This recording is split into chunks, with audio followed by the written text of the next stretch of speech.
Hey, welcome to our channel. Make sure to subscribe and turn on the bell so you never miss our latest content. I arrived 15 minutes early. I always do. It's a habit, or maybe a defense mechanism. A way to own the space before it can own me. The cafe was quiet, smelling of burnt coffee and rain-soaked streets. I walked in, and the little bell above the door chimed a soft, almost apologetic note. I chose a table near the window. From here, I could see the world pass by, a blur of anonymous faces and hurried lives. I ordered a black coffee. No sugar, no cream, just something bitter to hold on to. And then I waited, staring out at the street like a man searching for something he knew he'd never find again. My expression, I'm sure, was calm. A placid lake, but beneath the surface, years of carefully hidden pain had carved their mark into the lines around my eyes. The proof was right there, in the way I held my hands, steady, but not relaxed. The coffee arrived, a plume of steam rising from the dark liquid. I didn't touch it, I just watched the steam thin, and then disappear. It cooled slowly, forgotten on the table. My fingers found the silver ring in my pocket. I hadn't worn it in 5 years, but I'd never managed to leave it at home. My thumb and forefinger began to twist it, back and forth, back and forth. An automatic gesture. A tell. It was the only part of me that dared to betray the anxiety I kept locked away. Then, the bell chimed again. I didn't need to look. I felt her presence before I saw it. A shift in the air, a shadow falling into the room that was achingly familiar, even after all this time. That silhouette, it was still hers. I forced myself to wait a beat, 2 beats. Then I lifted my gaze, slowly, casually, as if I were just a bystander watching a predictable scene unfold. Our eyes met across the room. I gave a slight nod. Nothing more. Genevieve. She paused, just for a second, her hand still near the door. I saw her take a deep, steadying breath. Then she walked toward my table. I stayed silent, my arms crossed over my chest. A barrier. I watched each step, every detail of her face. Time had been thorough. She seemed to have aged more than I imagined, or maybe I had just frozen her in my memory as the woman she used to be. She sat down without a word. The leather of the booth sighed under her weight. She adjusted the strap of her bag on her shoulder, an anxious, fiddly movement. Then, she placed her hands on the table, palms down, as if to anchor herself. We just sat there, motionless, for what felt like an eternity, measured in heartbeats. 2 strangers sharing the same small space, but carrying the crushing weight of a shared past. It was she who broke the silence first. Her voice was lower than I remembered. Softer. Elias, she said, thank you for agreeing to meet me. I slightly tilted my head, but I didn't respond. I was here to listen, not to comfort, not to absolve, just to listen. She seemed to understand. She looked down at her hands, then back at me. I need to say what's been locked away for years. More than anything. The words started to come out, uncertain at first. She measured each syllable, as if terrified of reopening an old wound. But the wound was never closed. It had just scarred over. I remained still, my gaze fixed on her. I kept an emotional distance that I knew felt insurmountable. It was meant to. I listened, but I didn't react. I had spent 5 years teaching myself how to do this. How to stand in the fire of memory without letting it burn me. I was a man who no longer allowed words to affect him the way they once could. Or so I told myself. As she spoke, I let my gaze drift. From her face, to the street beyond the glass, and back again. I watched people pass by. Cars splashing through puddles, a young couple holding hands, their heads bent together, sharing a secret world. Inside myself, I was reliving every single moment that led us here. To this table, to this cold cup of coffee. Each word Genevieve said echoed distantly, mixing with memories I preferred to keep under lock and key. It wasn't one thing, Elias, she began, her voice barely a whisper. It was never one big, dramatic moment. It was an erosion. A slow, silent erosion that neither of us knew how to name. Or how to stop. I listened. I remembered the silence in our home. A silence that had grown over years, filling the spaces where laughter and conversation used to be. We lived in the same house, but we were miles apart. We were efficient partners in life, managing bills and schedules. But we had stopped being partners in soul. I started to feel invisible, she confessed, her eyes pleading with me to understand. Not to forgive, just to understand. And I don't say that to blame you. It wasn't your fault. Or mine. It was just us. We got lost. I felt like I was just a part of the furniture in my own life. In our life. The waiter approached then, a cheerful young man oblivious to the weight in the air around our table. He asked if we wanted anything else. Genevieve just shook her head and asked for a glass of water. I motioned for him to go away, leaving my untouched coffee right where it was. Time inside the cafe seemed to follow its own rhythm, indifferent to the world outside. For us, this wasn't a casual meeting. It was a reckoning. It wouldn't tolerate trivial interruptions. And then, she continued, her voice trembling slightly, there was Preston. Preston. I let the name hang in the air inside my mind. It didn't burn anymore. It didn't carry the same white-hot rage it once did. Now, it was just a name. A piece of the wreckage. The architect of the final collapse. He wasn't. It wasn't what you think. Not at first, she rushed to explain. At the firm, we worked on projects together, meetings, short trips. At first, he was just a colleague, someone who shared stupid jokes about the boss or complained about deadlines. A relief, you know, a little bit of light in a long day. I knew. Of course I knew. I had seen him at company parties. Confident, charming, the kind of man who knew exactly what a woman wanted to hear, especially a woman who felt invisible. Those conversations, she said, looking down at the table, they became highlights of my routine. A quiet escape from the monotony, from an emotional exhaustion I hadn't even realized was building up inside me. He saw me. Or at least, he made me feel like he did. My expression remained unreadable. I felt like I already knew this story, had pieced it together in the dark, sleepless nights 5 years ago.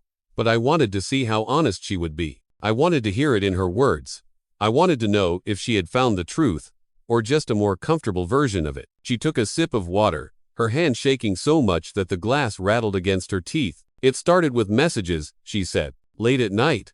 Just checking in. Innocent comments about a movie, invitations for a quick coffee before a meeting, chance encounters after work that started feeling less and less like chance. I watched her, my arms still crossed. I remembered those nights. I'd be reading in bed, and the blue light of her phone would be glowing on her face. She would smile, a small, secret smile. When I asked, she'd say it was just a funny video, or a message from a friend. I believed her, because not believing her was unthinkable. I swore to myself it would never go beyond that.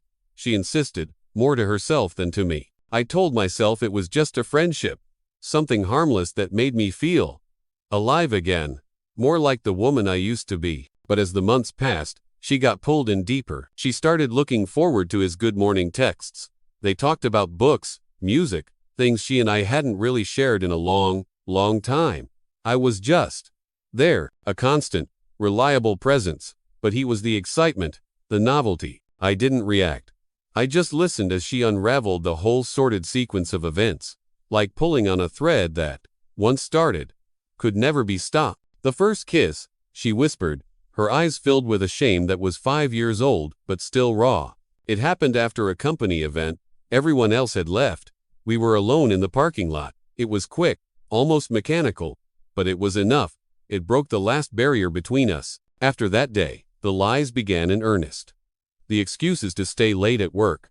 The lunches out that stretched into afternoons. The business trips that weren't always for business. She paused, wiping at her face with the back of her hand, as if trying to physically push away the painful memory. I knew who he was, Elias.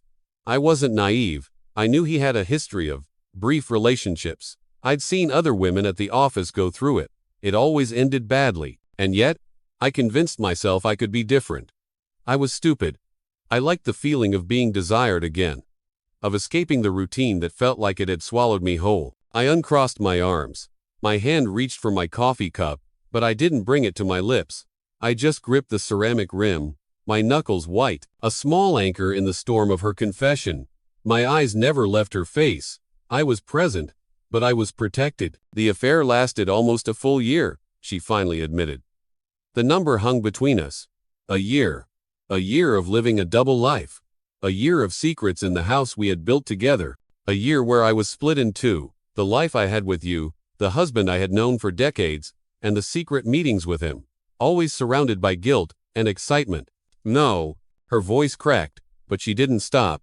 It was like she had to empty herself completely. In the last few months, I started to see it. The way he didn't care as much anymore. The way the texts became less frequent. I knew, deep down, that for him, it had just been another fling, easily discarded. But I stayed. I was trapped. Maybe out of fear of facing what I had done. Or maybe because I didn't know how to undo the mess I had created. Oh. She finally looked directly at me then, her gaze unwavering. It ended, she said, her voice dropping to a near inaudible whisper. It ended the worst possible way. You caught us, she said. The words, so simple, so blunt, landed like a physical blow. Even after all this time, in our own house, in our bed, I shifted in my seat. The first real movement I'd made since she sat down. The leather of the booth groaned in protest. It was a sensitive spot. No, it was more than that. It was a gaping wound that had never properly healed.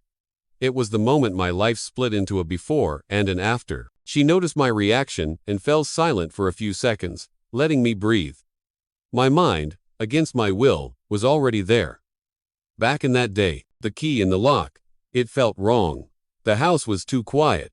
Genevieve was supposed to be working from home, but there was a silence that felt heavy, unnatural. A scent in the air, her perfume, yes, but something else underneath it. A man's cologne, not mine. I called her name.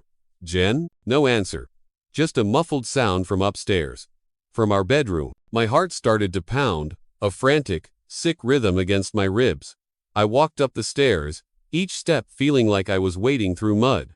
My hand was trembling as I reached for the doorknob. It wasn't locked. I pushed the door open, and the world ended. It's strange. The details you remember.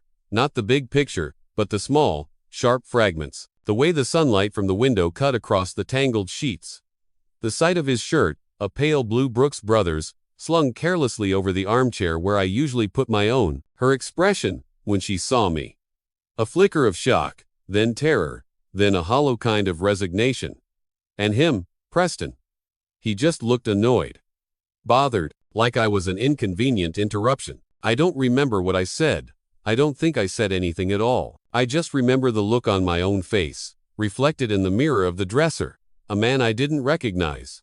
A stranger whose face was a mask of pain, fury, and a disbelief so profound it felt like insanity. I will never forget the look on your face that day. Genevieve's voice pulled me back to the cafe. Back to the present. It's something I have never been able to erase from my memory. I knew, in that single moment, that I had destroyed everything. Not just our marriage, but the image you had of me. And maybe, even the image I had of myself. She was right. She had. From that day forward, she continued, her voice thick with unshed tears. Everything fell apart. You asked me to leave. And I did. With just a few clothes in a bag. I didn't fight. I didn't argue. I knew I deserved it. I deserved every single consequence. I remained still, just staring at her face, letting her words wash over me. They were words I already knew, facts I had lived with for 5 years. But hearing them from her, raw and real, it was different.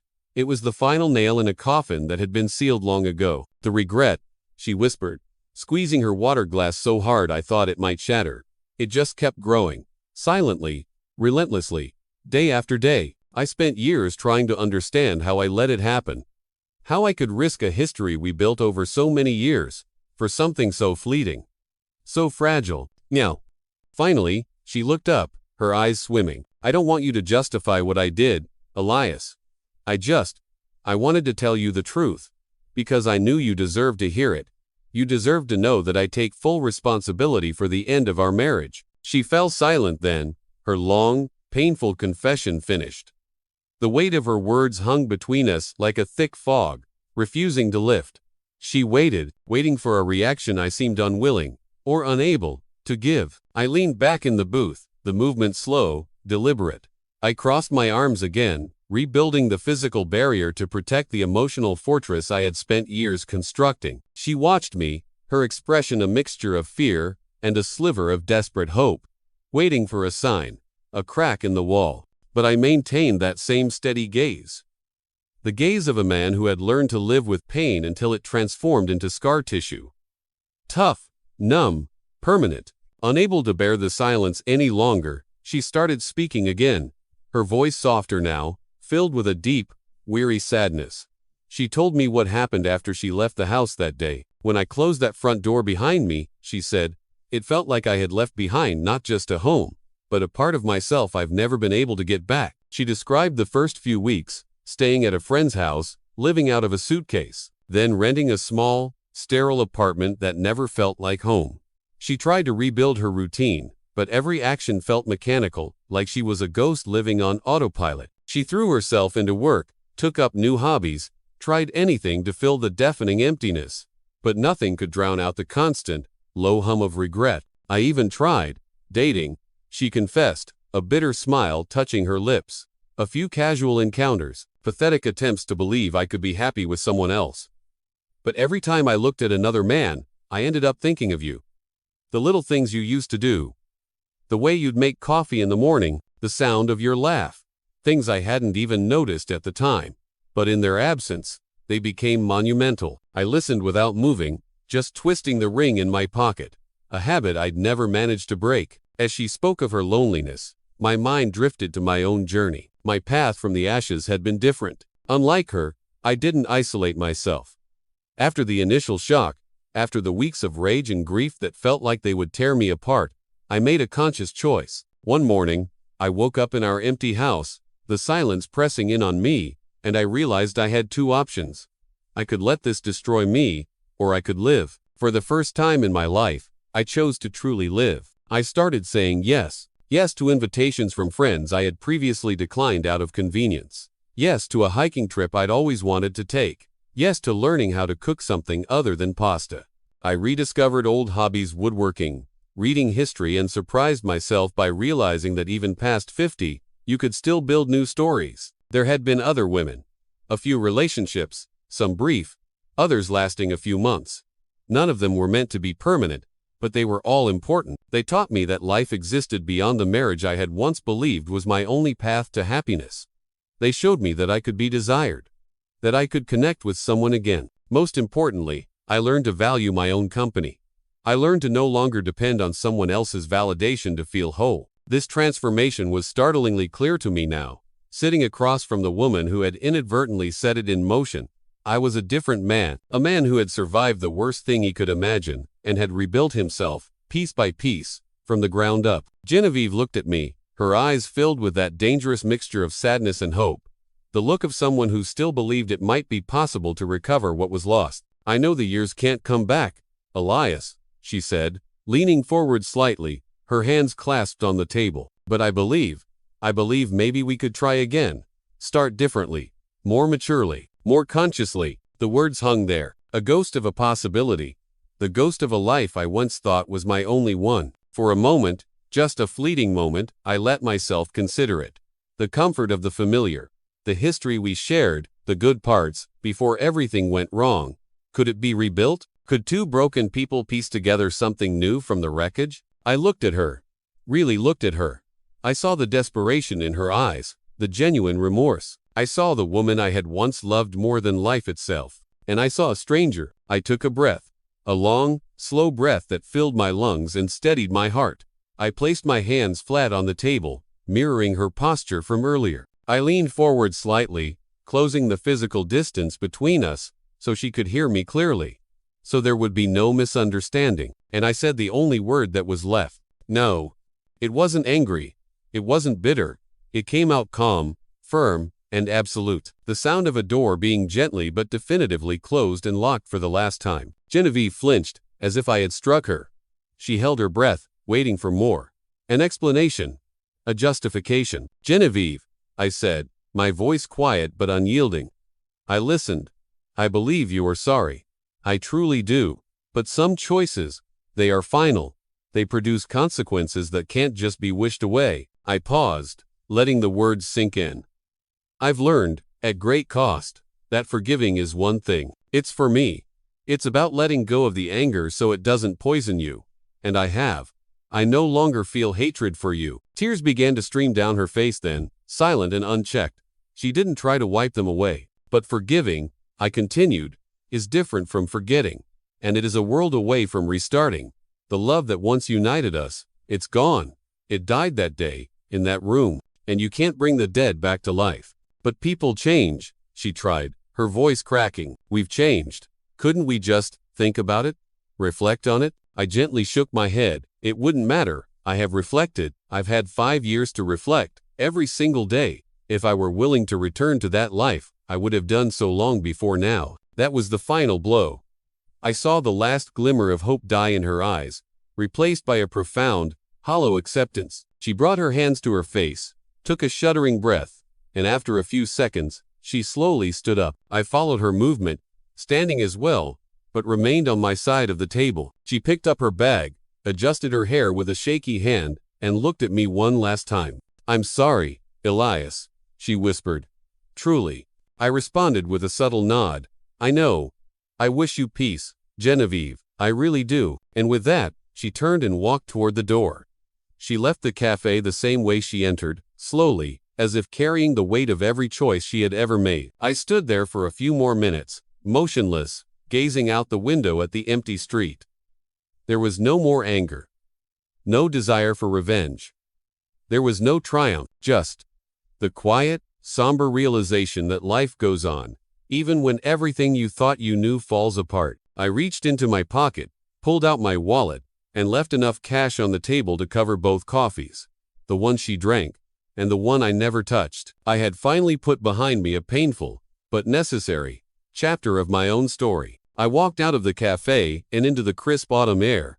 The sidewalk was damp, the sky a muted gray, but I felt a strange sense of relief, a lightness. The conversation I had dreaded for years, the one I had imagined as an emotional explosion, had in reality been calm, controlled, and definitive. The weight I had carried on my shoulders for so long seemed, at last, to have been left on that table, beside the forgotten coffee cup. I turned the corner and headed toward the parking lot where my car was waiting. Before I even reached it, I heard my name. Elias? That voice. Sweet. Familiar. A voice like warm honey. I smiled, a real smile that reached my eyes, and turned. Maeve was approaching, a scarf wrapped around her neck, her cheeks pink from the cold. She didn't say another word. She just walked right up to me and wrapped me in a warm hug, a safe refuge. Maeve. I met her 2 years ago, at a literature conference. She had entered my life unexpectedly, at a time when I thought I had already experienced everything love had to offer, and everything it could take away. She carried her own deep scars.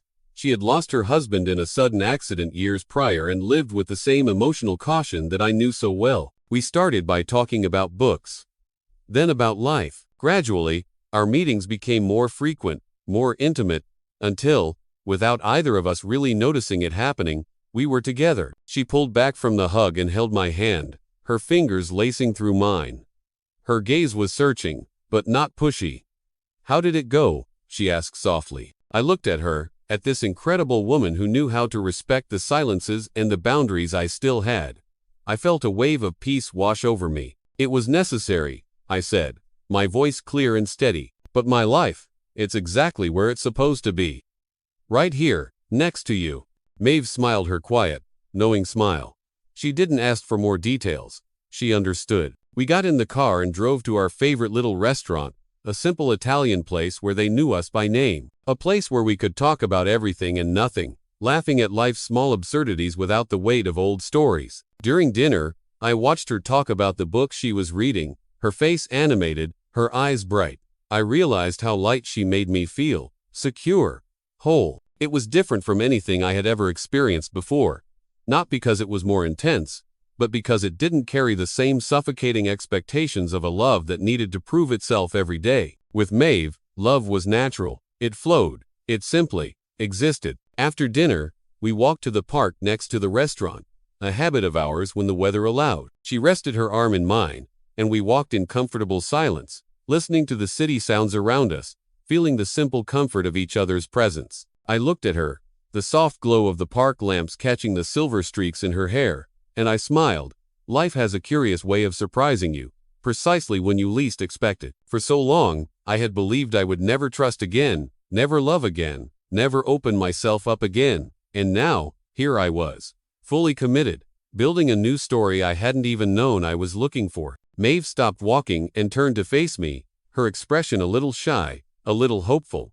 "So," she said, that look in her eyes that always disarmed me, "are we really going to set the wedding date for next month, like we talked about?" I let out a soft laugh, reached out, and kissed her forehead. "Yes," I said, without a trace of doubt. "There's no reason to delay something that is so clearly, perfectly right." She squeezed my hand, and we continued our walk. I thought about how some choices are irreversible, how some wounds leave permanent scars.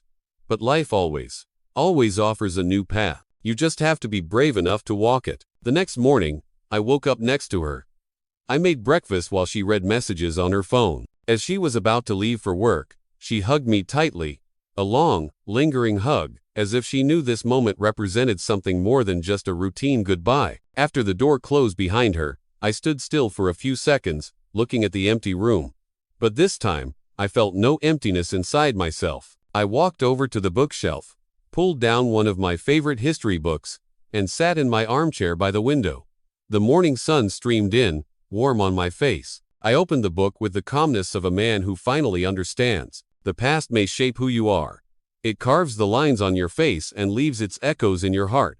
But it doesn't get to dictate who you choose to be from this day forward. And so, without grand declarations or exaggerated promises, I continued living, aware that some scars remain, but knowing, with a certainty that settled deep in my bones, that true love, quiet and steadfast, always finds a way to be reborn.